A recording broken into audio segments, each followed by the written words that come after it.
오늘은 이런 사람은 유튜브 하지 마세요 라는 주제로 크게 유튜브가 안 맞는 업종 그리고 유튜브가 안 맞는 사람 두 가지로 말씀드리려고 합니다. 첫 번째, 업종 자체가 유튜브랑 안 맞는 경우가 있습니다. 유튜브는 물론 홍보에 굉장히 효과적인 매체이지만 그게 모든 업종에 효과적이라고 볼 수는 없습니다. 특히 앞으로 말씀드릴 이 세 가지 유형에 해당되신다면 유튜브보다는 다른 방법을 통해서 홍보하시는 게 더 효과적일 것입니다. 첫째, 동네 주민만이 주요 고객일 경우. 유튜브는 전국 단위에 노출되는 플랫폼이죠. 근데 만약에 내 주요 고객들이 동네, 완전 지역 동네만을 타겟으로 하는 데라면 맞지 않을 수 있습니다. 예를 들어 작은 동네에서만 운영하는 세탁소라거나 점심까지만 운영하는 백반집이라거나 하면 유튜브에서 홍보한다고 해도 멀리에서 여기까지 찾아올 가능성은 좀 낮겠죠. 아니 그래도 홍보하면 지역 기반으로 좀 성장할 수 있지 않을까 싶을 수도 있는데, 물론 뭐 맛집 유튜버라든지 어떤 특정한 이슈가 있어서 홍보가 된다라고 하면은 사람들이 올 수는 있지만, 그렇다 하더라도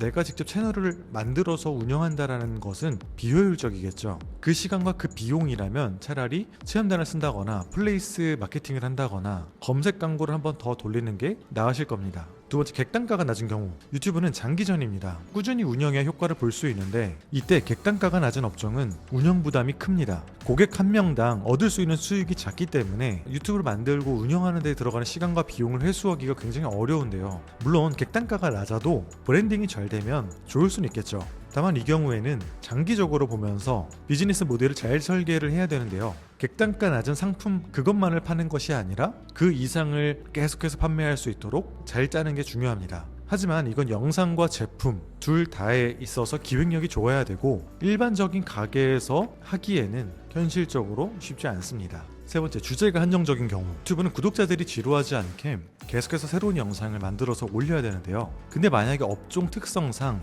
똑같은 소재가 계속해서 그것만 1년 내내 나온다고 한다면 지루할 수밖에 없겠죠. 처음에는 몇 개 찍을 수 있더라도 나중에 소재가 고갈되면 유지하기가 굉장히 힘들어집니다. 물론 적은 주제를 가지고도 기획력이 뛰어나면 그걸 정말 다채롭게 풀어낼 수가 있는데요. 일반적인 초보 유튜버 입장에서는 막막해지기 쉽고 금방 접게 됩니다. 내가 최소한 30개 이상의 영상을 뽑을 수 있는지 그것부터 한번 생각해 보시길 바라겠습니다. 지금까지는 유튜브에 안 맞는 업종에 대해서 말씀을 드렸는데, 이번에는 업종이랑 상관없이 유튜브를 안 하는 게 좋을 것 같은 사람 유형을 말씀드리겠습니다.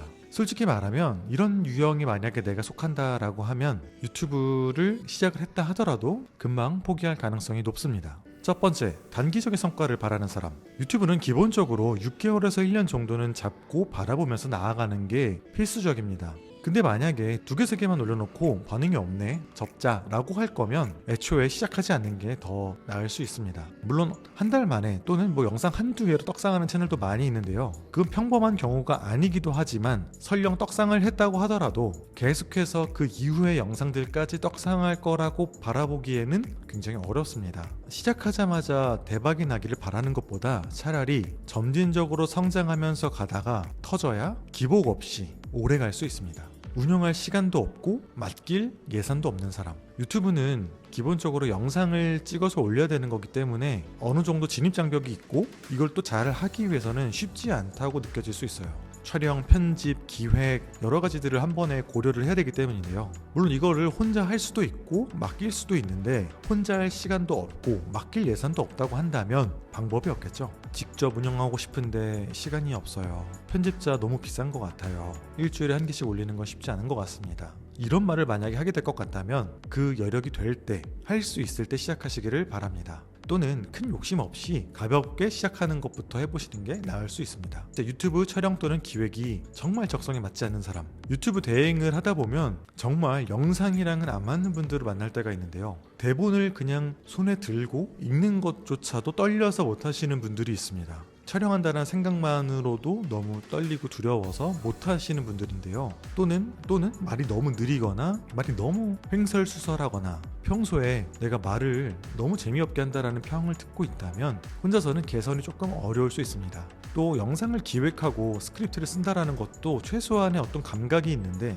만약에 내가 아무도 관심 없어 하는 그런 얘기들을 혼자 길게 하면서 재미없다라는 소리를 듣는 스타일이라고 한다면 유튜브랑은 조금 안 맞을 수 있습니다. 차라리 그런 분들은 글로 그냥 내가 하고 싶은 말을 쓰는 게 더 좋을 수 있기 때문에 유튜브보다는 블로그나 뉴스레터, 카페 운영 같은 걸로 하시는 게 더 나을 수 있습니다. 그래서 오늘은 간단하게 유튜브가 정말 안 맞는 경우 두 가지 경우를 알아봤는데요. 업종이 안 맞거나 성향이 안 맞거나. 근데 이 영상을 제가 찍은 거는 무조건 유튜브를 안 하는 게 좋다, 이런 분들은 하지 않는 게 맞다라고 말씀드리려고 하는 게 아니라, 이 두 가지 경우에 해당될 경우 생각보다 유튜브를 한다라는 것, 유튜브를 잘한다라는 것이 다른 사람들보다 더 어려울 수 있기 때문에 무턱대고 시작하지 마시고 충분히 고민해보고 내가 좀 부족한 부분들을 잘 어떻게 보완할 수 있을지를 고려해 보신 다음에 시작하시라는 의미이고, 만약에 하고 싶다고 하신다면, 그럼에도 한다고 하신다면 충분히 그것들을 해결할 수 있는 길들은 있습니다.